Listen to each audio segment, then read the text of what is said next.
गुजरात में राज्य चुनाव आयोग ने सोमवार को जूनागढ़ जिला प्रशासन के साथ मिलकर वोटर जागरूकता अभियान चलाया। अभियान का मकसद खासकर मछुआरा समुदाय को वोटिंग के लिए बढ़ावा देना था।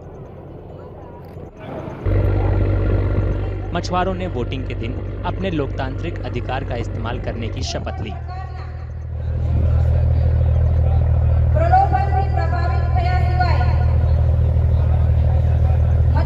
જે માછીમાર ભાઈઓ અને બહેનો છે એમના સાથ સહકારથી બોટ ઉપર જઈ અને દરિયામાં અમે ગયા અને માછીમાર કમ્યુનિટીમાં અને આસપાસના લોકોમાં મતદાન માટેની જાગૃતિ આવે એનો એક કાર્યક્રમ આયોજિત કર્યો હતો।